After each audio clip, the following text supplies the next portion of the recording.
Mga kababayan, diretso na tayo. May mga eksenang nangyayari ngayon sa Senado na hindi na dapat pinagtatawanan kundi pinag-iisipan na ng mabuti.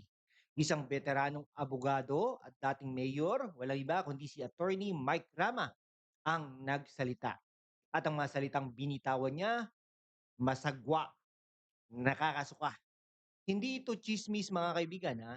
Hindi rin 'to haka-haka. Ito ay direktang pagkwestiyon sa nangyayaring power struggle sa loob ng Senado. At ang tanong ko sa inyo ngayon, kung ang mismong mga veterano na ng batas ay nandidiri na, ano pa ang hindi natin nakikita sa loob? Mga kababayan, may blind item muna tayo. Sino itong mga nasa mataas na posisyon na imbis na tutukan ang ekonomiya, ang trabaho, ang presyo ng bilihin ay abala sa committee positions, chairmanships, internal control, political alignment. Habang ang masa ay naghihirap, nagbabayad ng buwis, naghahanap ng hustisya mga kaibigan. Ang tanong, bakit parang laging sarili ang priority bago bayan? At dito papasok ang sinabi ni Attorney Rama. Hindi niya ito pinalampas. Dahil para sa kanya, ang nakikita niya ay hindi na normal na political process, kundi isang sistemang unti-unting nagiging palengke ng kapangyarihan.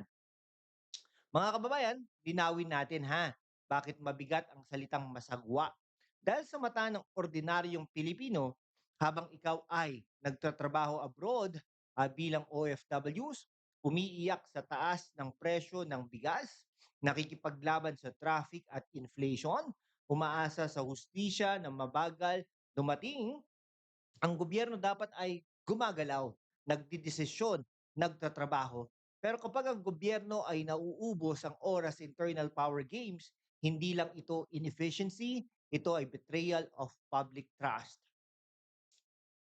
Bilang abogado, alam ni Attorney Mike Rama ang bigat ng salitang delikadesa.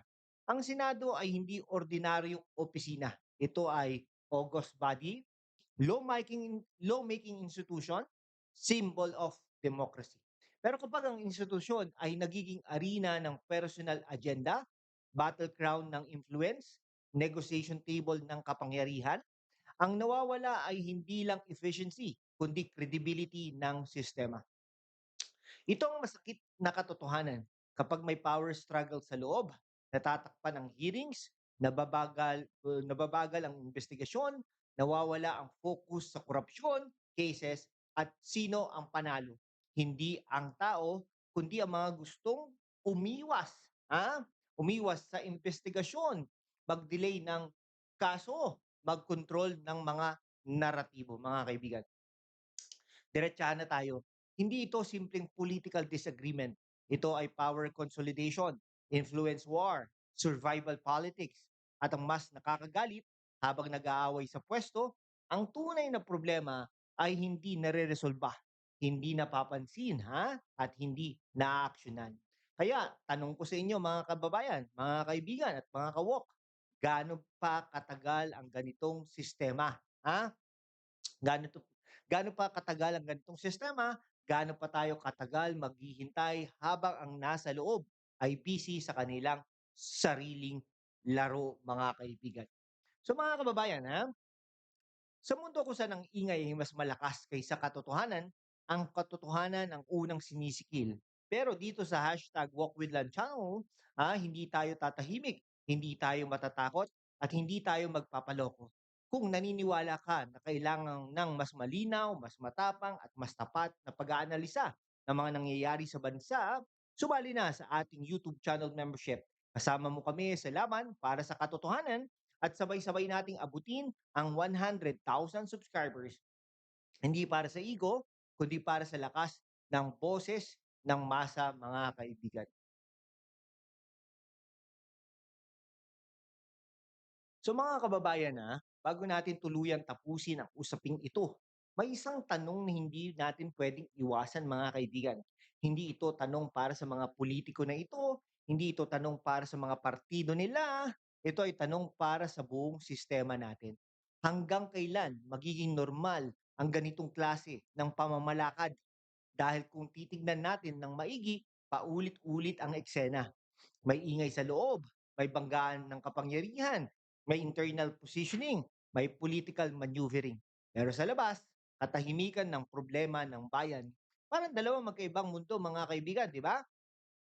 Ngayon, ano ang mas nakakatakot kapag nasanay na ang tao na ang ganitong gulo ay normal lang, doon nagsisimula ang tunay na problema. Dahil kapag ang abnormal ay nagiging normal, ang mali ay nagiging acceptable at ang publiko unti-unting nagiging manhid, mga kaibigan.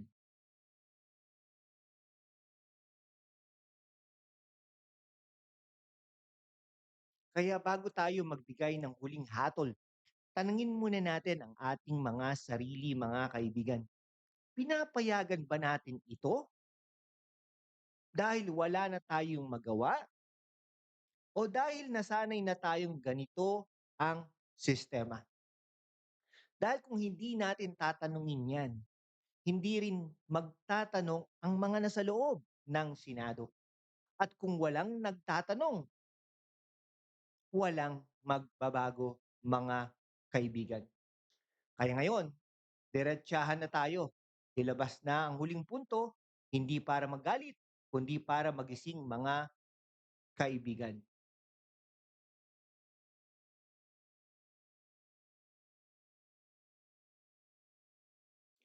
So kaya mga kaibigan, sa susunod na marinig ninyo ang salitang political drama, itanong ninyo agad, drama ba talaga o drama lang ng isang faksyon, Gatchalian faction?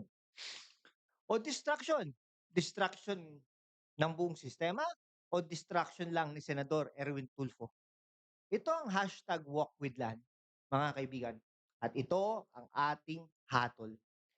Kapag ang kapangyarihan, mga kaibigan, ang naging laruan, dahil sa tingin natin, nilalaro ng kabilang panig ang win-win Gatchalian black. Kumbaga, biruin mo, naging Senate pro tempore at naging acting Senate President sa pamamagitan ng 12 boto lamang na alam naman natin, no? Mulat sa pool na ang majority na ay 13 po.